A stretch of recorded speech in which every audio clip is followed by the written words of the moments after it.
बंधुगण जय जगन्नाथ। नुआ वर्ष 2025 1 तारिख बुधवार दिन करिदियंतु एही गोटिए कार्य पूरण होइजिव समस्त मनस्कामना और पूरा वर्ष धन दौलतारे भरीजिव आपणमानकर घर।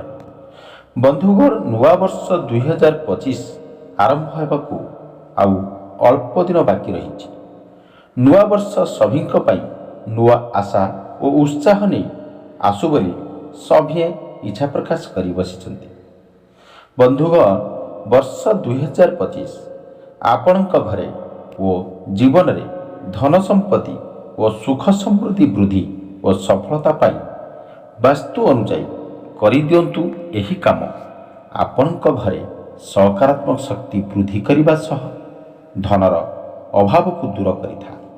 बंधुगण यह जानिबा पूर्वरु वीडियो को लाइक करी एवं चैनल को सब्सक्राइब कर दिंतु। आपण मानकु ए नुआ नुआ नोटिफिकेशन आपण पाखर पहुँच पारिबो। भगवान गणेश होउचंती रुद्धि सिद्धिर देवता, जाहाकू आद्य देवता बोली मध्य कुहा जाए। भगवान गणेशंकु बा गणेशंकर कृपारु व्यक्ति धन्य मध्य होई जायथा। समस्त शुभ कार्य पूर्वरु भगवान गणेशंकु पूजा करिवार नियम विधि विधान रही। प्रत्येक दिन सकाळु उठी सर्वप्रथमे भगवान गणेश को स्मरण करी ओम गणपते नम मंत्रर जप 21 थर करंतु। यह करिबा द्वारा आपण मानक समस्त कार्य सफल होइथा।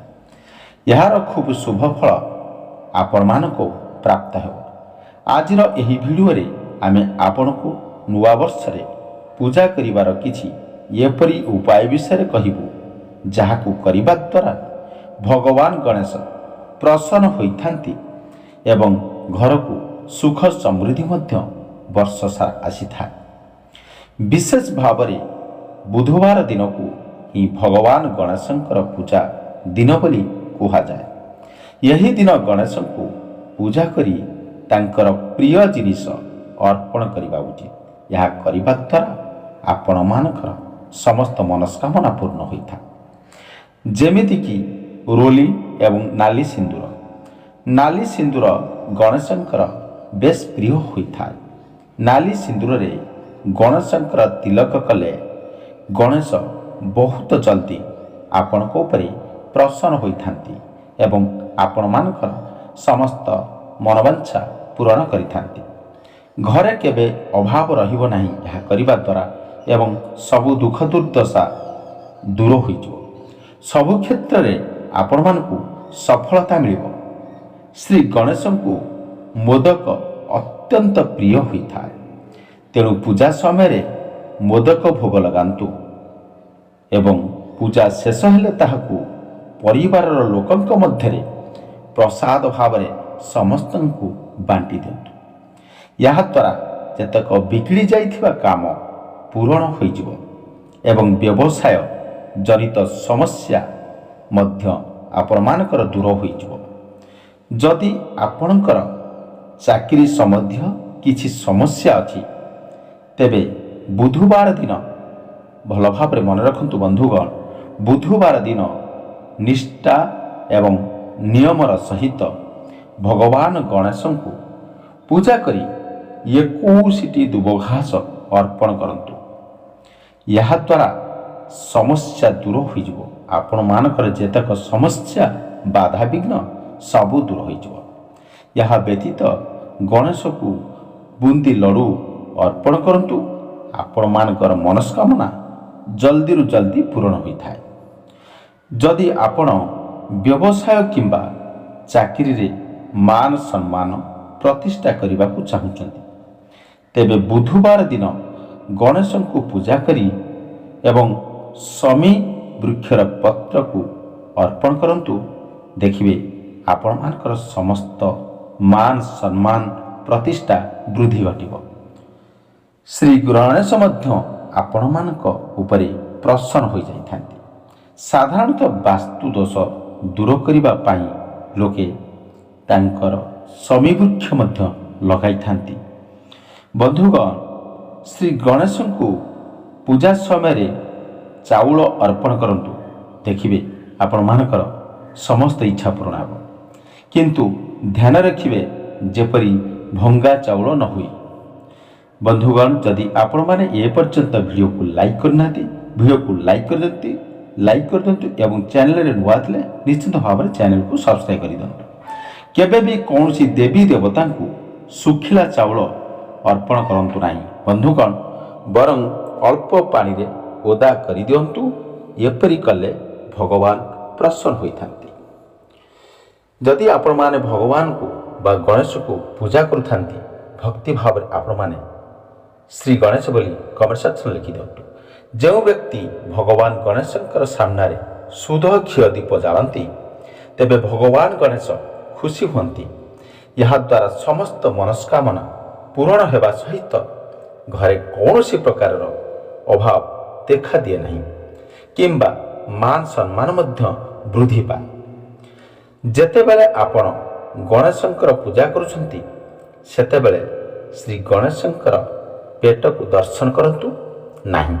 ଏହା ଦର୍ଶନ କଲେ ଏହା କେବେ ଭଲ ହୋଇନଥାଏ, କାରଣ ତାଙ୍କ ପିଠିରେ ଦାରିଦ୍ର୍ୟର ବାସ ହୋଇଥାଏ। ଭଗବାନ ଗଣେଶଙ୍କ ପୂଜାରେ ତୁଳସୀ ପତ୍ର ଚଢ଼ାଯାଏ ନାହିଁ। ବନ୍ଧୁଗଣ, ଭିଡ଼ିଓକୁ ନିଶ୍ଚିନ୍ତ ଭାବରେ ଫାଷ୍ଟରୁ ଲାଷ୍ଟ ପର୍ଯ୍ୟନ୍ତ ଦେଖନ୍ତୁ। ଆପଣମାନଙ୍କର ସମସ୍ତ ମନସ୍କାମନା ନିଶ୍ଚିନ୍ତ ଭାବରେ ପୂରଣ ହେବ। ବନ୍ଧୁଗଣ, ଏବେ ଶୁଣନ୍ତୁ, ଘର ପାଖରେ କଇଁଆ ଗଛ, ତାଳ ଗଛ ଓ ବାଉଁଶ ଗଛ ରଖନ୍ତୁ ନାହିଁ। ଏହା ବିପଦ ଆଣିଥାଏ। ଗୁରୁବାର ଓ ଶନିବାର ଦିନ ଲୁହା ଜାତୀୟ ଜିନିଷ ଘରୁ ବିକନ୍ତୁ ନାହିଁ, ଏହା ଅମଙ୍ଗଳ ହୋଇଥାଏ। ଦଶମୀ ଓ ଦ୍ୱାଦଶୀ ତିଥିରେ ପୋଇ ଏବଂ ଏକାଦଶୀରେ ଶିମ୍ବ କେବେ ହେଲେ ଖାଆନ୍ତୁ ନାହିଁ। ତ୍ରୟୋଦଶୀ ତିଥିରେ ପିତାମାତା ବାଇଗଣ ଖାଇଲେ ସନ୍ତାନମାନଙ୍କର ଅମଙ୍ଗଳ ହୋଇଥାଏ। ବନ୍ଧୁଗଣ, ଏହା ଯଦି ଆପଣମାନେ ମାନନ୍ତି, ଆପଣମାନଙ୍କର ନିଶ୍ଚିନ୍ତ ଭାବରେ ମଙ୍ଗଳ ହେବ। ବନ୍ଧୁଗଣ, ଏବେ ଶୁଣନ୍ତୁ, ସୋମବାର ଦିନ ଧଳା ମନ୍ଦାର ଠାକୁରଙ୍କ ଉପରେ ଚଢ଼ାଇଲେ ତନ୍ତ୍ର ମନ୍ତ୍ର କଟିଯାଏ। ରବିବାର ଦିନ ଆମିଷ ଖାଆନ୍ତୁ ନାହିଁ ଏବଂ କ୍ଷୀର ହୁଅନ୍ତୁ ନାହିଁ, ଯେଉଁଟା ଦାଢ଼ି କ୍ଷୀର ହେବେ ନାହିଁ ଏବଂ ଏହାଦ୍ୱାରା ଅମଙ୍ଗଳ ହୋଇଥାଏ। ଜ୍ୱର କିମ୍ବା କାଶ ହେଉଥିବା ଲୋକଙ୍କୁ କ୍ଷୀର ପିଇବାକୁ ଦିଅନ୍ତୁ ନାହିଁ। ମନେ ରଖନ୍ତୁ ବନ୍ଧୁଗଣ, ଏହା ଯଦି ଆପଣ ମାନନ୍ତି, ଆପଣମାନଙ୍କର ନିଶ୍ଚିନ୍ତ ଭାବରେ ମଙ୍ଗଳ ହେବ। ରବିବାର ପାନ ଏବଂ ସୋମବାର ଦିନ ଏବଂ ମଙ୍ଗଳବାର ମିଠା, ବୁଧବାର ପାନ ମଧୁରୀ ଏବଂ ଗୁରୁବାର ଦିନ ତୁଳସୀ, ଶୁକ୍ରବାର ଖସା, ଶନିବାର ଅଦା ଖାଇ ଯାତ୍ରା କଲେ ଶୁଭ ହୋଇଥାଏ। ଅମାବାସ୍ୟା ଓ ପୂର୍ଣ୍ଣିମା ଏକାଦଶୀରେ ଦୂରଯାତ୍ରା କରନ୍ତୁ ନାହିଁ। ବନ୍ଧୁଗଣ, ମନେ ରଖନ୍ତୁ, ଏହାଦ୍ୱାରା ଶୁଭ ଫଳ ମିଳିନଥାଏ। ଘରର କବାଟ ଝରକା ଉପରେ ପାଲଟା ଲୁଗା କିମ୍ବା ଗାମୁଛା କେବେ ଶୁଖାନ୍ତୁ, କେବେ ରଖନ୍ତୁ ବି ନାହିଁ। ପିଲା ପାଇଁ ମା କ୍ଷୀର ହେଉନଥିଲେ 2 ଚାମଚ କପାପତ୍ରର ରସ 7 ଦିନ ଖାଇଲେ କ୍ଷୀର ଅଧିକ ହୋଇଥାଏ। ବନ୍ଧୁଗଣ, ଏହା ମନେ ରଖନ୍ତୁ, ଆପଣମାନଙ୍କର ନିଶ୍ଚିନ୍ତ ଭାବରେ ମଙ୍ଗଳ ହେବ। ରୋଷେଇ ଘର କେବେ ନୀଳ ରଙ୍ଗ କିମ୍ବା କଳା ରଙ୍ଗ କରନ୍ତୁ ନାହିଁ। ବନ୍ଧୁଗଣ, ମନେ ରଖନ୍ତୁ, ଘରେ ଅଭାବ ଲାଗି ରହୁଥିଲେ ଛୋଟ ପିତ୍ତଳ ଢାଳରେ କଏନ ଭର୍ତ୍ତି କରି ପଶ୍ଚିମ ପଟରେ ରଖନ୍ତୁ। ଏହା କଲେ ଆପଣମାନଙ୍କର ମଙ୍ଗଳ ହେବ। ଭୋଜନ କରିବା ସମୟରେ ଗୋଡ଼ରେ ହାତ ରଖନ୍ତୁ ନାହିଁ କିମ୍ବା ମୁଣ୍ଡରେ ଟୋପି କିମ୍ବା ଗାମୁଛା ଭିଡ଼ନ୍ତୁ ନାହିଁ। ମାନସିକ ଅଶାନ୍ତି ରହୁଥିଲେ, ମନେ ରଖନ୍ତୁ, ଯୋଡ଼ିଏ ବଇଁଶୀ ଛକ କରି ଘରେ ରଖନ୍ତୁ। ପିଲାଙ୍କୁ 1 ବର୍ଷ ହେବା ପର୍ଯ୍ୟନ୍ତ ତୁଳସୀ ରସ ସହିତ ମହୁ ଖାଇବାକୁ ଦେଲେ ପିଲାଙ୍କୁ ଥଣ୍ଡା କେବେ ହେଲେ ହେବ ନାହିଁ। ବନ୍ଧୁଗଣ, ମନେ ରଖନ୍ତୁ, ଏହା କଲେ ଆପଣମାନଙ୍କର ମଙ୍ଗଳ ହେବ। ମୋଟା ଲୋକ ପତଳା ହେବା ପାଇଁ ହେଲେ, ମନେ ରଖନ୍ତୁ ବନ୍ଧୁଗଣ, ସବୁବେଳେ ଆପଣମାନେ ଏହା ଜାଣିପାରନ୍ତି ନାହିଁ ଯେ ମୋଟା ଲୋକ ପତଳା ହେବା ପାଇଁ ହେଲେ କୋଳଥ ଡାଲି 3 ମାସ ଖାଆନ୍ତୁ, ଆପଣମାନେ ନିଶ୍ଚିତ ଭାବରେ ପତଳା ହୋଇଯିବେ।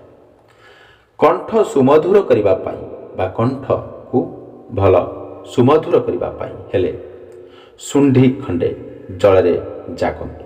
ଯେଉଁ ଶୁଣ୍ଠି ଅଛି ତାକୁ ଜଳରେ ଜାକିବେ। ସକାଳୁ ଉଠି କୁଳୁକୁଳା ପାଣି ଆଖିରେ ମାରିଲେ ଆଖି ରୋଗ ଦୂର ହୋଇଯାଇଥାଏ। ଦୁଦୁରା ପତ୍ର ରସକୁ ମୁଣ୍ଡରେ ଲଗାଇଲେ। ବନ୍ଧୁଗଣ, ଯଦି ଦୁଦୁରା ପତ୍ର ରସକୁ ମୁଣ୍ଡରେ ଲଗାଇବେ ତାହେଲେ ଚୁଟି ଝଡ଼ିବା ବନ୍ଦ ହୋଇଯାଇଥାଏ। ଆକାଶରେ ଇନ୍ଦ୍ରଧନୁ ଦେଖିଲେ ବନ୍ଧୁଗଣ କାହାକୁ କୁହନ୍ତୁ ନାହିଁ, କହିଲେ ଏହା ଅମଙ୍ଗଳ ହୋଇଥାଏ। ଯଦି ଆପଣମାନେ ଇନ୍ଦ୍ରଧନୁ ଆକାଶରେ ଦେଖନ୍ତି, ତେଣୁ ନିଜ ମନ କଥା ନିଜ ମନରେ ରଖନ୍ତୁ। ଛୋଟ ପିଲା ଚମକୁଥିଲେ ଘୋଡ଼ା ବାଳ ବେକରେ ବାନ୍ଧି ଦିଅନ୍ତୁ। ଏହା କଲେ ଆପଣଙ୍କ ପିଲା କେବେ ଚମକିବେ ନାହିଁ। ମନେ ରଖନ୍ତୁ ବନ୍ଧୁଗଣ, ବାଛୁରୀ ନଥିବା ଗାଈର କ୍ଷୀରକୁ ଛୋଟ ପିଲାଙ୍କୁ ପିଆନ୍ତୁ ନାହିଁ। ମନେ ରଖନ୍ତୁ। ଏବଂ ଠାକୁର ପୂଜାରେ କେବେ ହେଲେ ଏହି କ୍ଷୀରକୁ ଲଗାନ୍ତୁ ନାହିଁ।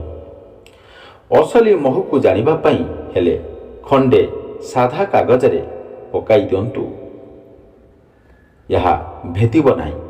ଅସଲ ମହୁକୁ ଯଦି ସାଧା କାଗଜରେ ପକାଇଦେବେ ତାହେଲେ ଭେଦିବ ନାହିଁ, ତାହେଲେ ଏହା ପିଓର ମଧୁ ହୋଇଥାଏ। ପାଟିରୁ ଦୁର୍ଗନ୍ଧ ବାହାରୁଥିଲେ ଗୋଲାପ ଜଳ ସହିତ ଲେମ୍ବୁ ପାଣି ମିଶାଇ କୁଳି କରନ୍ତୁ, ଆପଣଙ୍କ ପାଟିରୁ କେବେ ହେଲେ ଦୁର୍ଗନ୍ଧ ବାହାରିବ ନାହିଁ।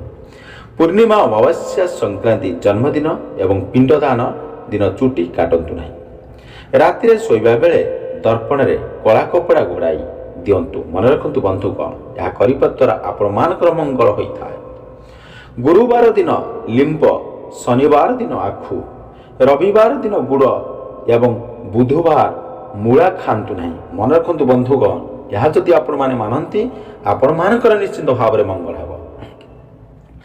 ଲାଜକୁଳି ଗଛର ଚେର ଅଣ୍ଟାରେ ମାରିଲେ ମହୁମାଛି ମାରିବେ ନାହିଁ। ମନେ ରଖନ୍ତୁ ବନ୍ଧୁଗଣ, ମହୁ ତୋଳିଲା ବେଳେ ଲାଜକୁଳି ଲତାକୁ ଅଣ୍ଟାରେ ମାରିକିରି ମହୁ ଆପଣମାନେ ବସାକୁ ଭାଙ୍ଗି ପାରିବେ। ଛୋଟ ପିଲା ଯଦି ଅନବରତ କାନ୍ଦୁଥାନ୍ତି, ଶୋଇବା ଖଟକୁ ମୟୂର ପୁଛରେ ଝାଡ଼ି ଶୁଆଇ ଦିଅନ୍ତୁ। ଏହା କଲେ ମଙ୍ଗଳ ହେବ। ଅଷ୍ଟମୀ ତିଥିରେ ନଡ଼ିଆ ଏବଂ ତୃତୀୟା ତିଥିରେ ପୋଟଳ ଖାଇଲେ ଅଜ୍ଞାନତା ବୃଦ୍ଧି ପାଇଥାଏ। ମନେ ରଖନ୍ତୁ ବନ୍ଧୁଗଣ, ଏହାକୁ କେବେ ହେଲେ ଖାମଖିଆଲ କରନ୍ତୁ ନାହିଁ। ଓଷା ବ୍ରତ ଏବଂ ଉପବାସରେ ଆଖୁ ପାଣି, କ୍ଷୀର ପାନ, ଫଳ, ଔଷଧ ଖାଇପାରିବେ। ରାତିରେ ଶୋଇଲା ବେଳେ ମୁଣ୍ଡ ପାଖରେ ମୋବାଇଲ କେବେ ହେଲେ ରଖନ୍ତୁ ନାହିଁ ଏବଂ ରିଙ୍ଗଟୋନରେ ମନ୍ତ୍ର ରଖନ୍ତୁ ନାହିଁ। ସକାଳୁ ଉଠି କଞ୍ଚା କ୍ଷୀରରେ ଫାଳେ ଲେମ୍ବୁ ଚିପୁଡ଼ି ମୁହଁରେ ମାରିଲେ, ମନେ ରଖନ୍ତୁ ଆପଣମାନଙ୍କର ମୁହଁ ସୌନ୍ଦର୍ଯ୍ୟ ବୃଦ୍ଧି ହୁଏ ମୁହଁରେ। ଛୋଟ ପିଲାଙ୍କ ପାଇଁ କମଳା ରସ ଅମୃତ ତୁଲ୍ୟ ହୋଇଥାଏ। ଏହା ଶରୀରକୁ ବଳିଷ୍ଠ କରିଥାଏ। ଯଦି ଆପଣମାନେ ଛୋଟ ପିଲାଙ୍କ ପାଇଁ କମଳାକୁ ଖୁଆନ୍ତି, ତାଙ୍କ ଶରୀରରେ ବହୁତ ବଳ ଆସିଥାଏ। ମୁଣ୍ଡ ବିନ୍ଧା ରୋଗ ଦୂର କରିବା ପାଇଁ ଖାଲି ପେଟରେ ସେଓ ସହିତ ଲୁଣ ମିଶାଇ କିଛି ଦିନ ସେବନ କରନ୍ତୁ। ଏହାଦ୍ୱାରା ମୁଣ୍ଡ ବିନ୍ଧା ରୋଗ ଦୂର ହୋଇଥାଏ। ରବିବାର ଦିନ ମସୁର ଡାଲି ଖାଆନ୍ତୁ ନାହିଁ। ମନେ ରଖନ୍ତୁ, କାରଣ ବହୁମୂତ୍ର ରୋଗ ହୋଇଥାଏ। ମସୁର ଡାଲି ଯଦି ଆପଣମାନେ ରବିବାର ଖାଇବେ ବହୁମୂତ୍ର ରୋଗ ହେବ। ମାଛ ସହିତ ଚିନି ଓ ମହୁ ଖାଇଲେ, ମନେ ରଖନ୍ତୁ ବନ୍ଧୁଗଣ, ଶରୀରରେ ବିଷକ୍ରିୟା ହୋଇଥାଏ। ବନ୍ଧୁଗଣ, ଏହା ଯଦି ଆପଣମାନେ ମନେ ରଖିବେ ବା ଏହାକୁ ସଦୁପଯୋଗ କରିବେ ଆପଣମାନଙ୍କର ମଙ୍ଗଳ ହେବ। ଶନିବାର ଦିନ ସୂର୍ଯ୍ୟାସ୍ତ ପରେ କାନରେ ତେଲ ପକାଇଲେ କାନ ରୋଗ ହୁଏ ନାହିଁ।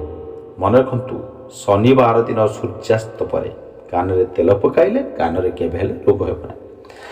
ମାନ୍ୟତା ଅନୁସାରେ ମହିଳାମାନେ ପୂଜା କରିବା ସମୟରେ ହନୁମାନଙ୍କୁ ସ୍ପର୍ଶ କରିବା ଉଚିତ ନୁହେଁ ଏବଂ ବିନା ସ୍ପର୍ଶ କରି ପୂଜା କରିବା ଦ୍ୱାରା ମଙ୍ଗଳକାରୀ ହୋଇଥାଏ।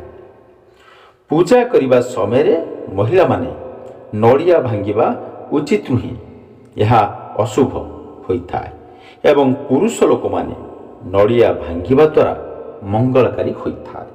ବନ୍ଧୁଗଣ, ଏହା ଆପଣମାନେ ନିଶ୍ଚିନ୍ତ ଭାବରେ ମାନନ୍ତୁ, ଆପଣମାନଙ୍କର ସମସ୍ତ କାର୍ଯ୍ୟ ଜୟ ହେବ।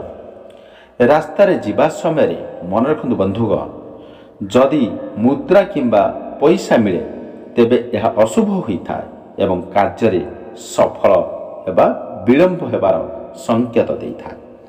ବନ୍ଧୁଗଣ, ଏ ଆପଣମାନଙ୍କୁ କେମିତି ଲାଗିଲା ନିଶ୍ଚିନ୍ତ ଭାବରେ ଭିଡ଼ିଓକୁ ଲାଇକ୍ କରିବେ ଏବଂ ଚ୍ୟାନେଲରେ ନୂଆ ଥିଲେ ନିଶ୍ଚିନ୍ତ ଭାବରେ ଚ୍ୟାନେଲକୁ ସବସ୍କ୍ରାଇବ୍ ରଖିବେ ଏବଂ କମେଣ୍ଟ ସେକ୍ସନରେ ଜୟ ଗଣେଶ